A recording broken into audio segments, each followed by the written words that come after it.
Hi, I'm Michael Ann Valterra with Seattle Money Coach. I want to talk for a couple of minutes about the assumption that if we made more money, it would take all of our personal time away. So I wrote an article recently called Work, Time, and Money. Does more money equal less personal time? And you can find it on my blog at Seattle Money Coach. So a lot of people do believe that if they earned more money, it's not worth it. And you find, meaning it would take a lot of too much time. And you find that this belief in particular is shared by women that identify with under-earning, the pattern of earning less money than you need.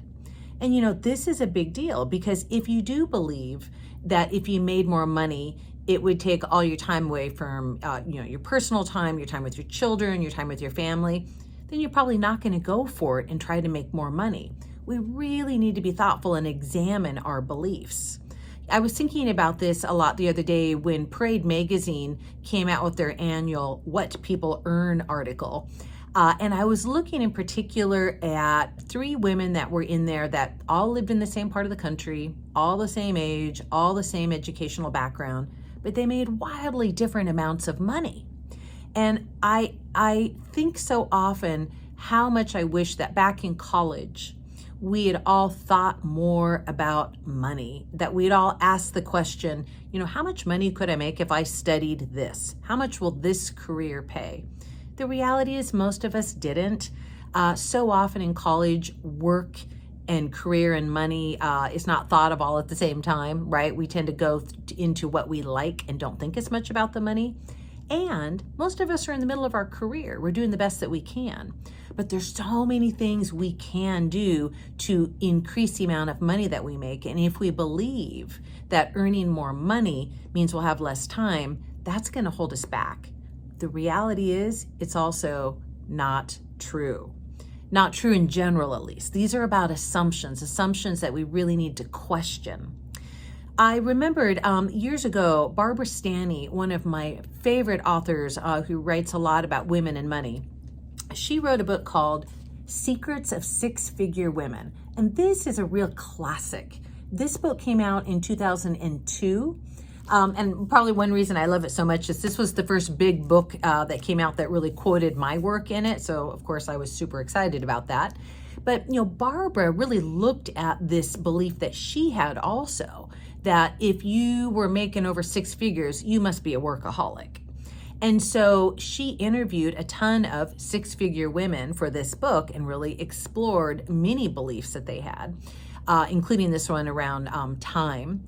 And what she found is that a majority of the women that earned over 6 figures worked 40 hours a week or less. It was more about their intensity of focus. When they actually did work, they were focused. And so, she really kind of busted this myth that the only way to make over 6 figures is to be a workaholic. And it really shifted things for her. So I want to invite you to really examine your own assumptions around time and money and work.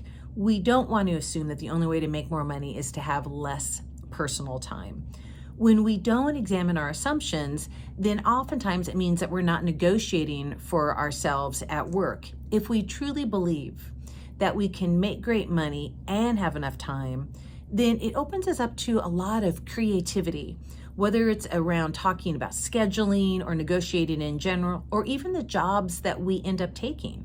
The average American changes jobs 12 times over their career. So we've got lots of possibilities in front of us to continue looking at how much we work and what we earn. So we really want to always examine our assumptions. Examining assumptions is key to living a balanced life. Do you believe that the only way to make more money is to work too much? Or do you believe that you can live a wonderful, balanced life time-wise and make all the money that you need? So again, I want to invite you to read my article I wrote on it. It's called Work, Time, and Money. Does more money equal less personal time? And I have it on my blog at Seattle Money Coach. I am Michael Ann Valterra. Thanks.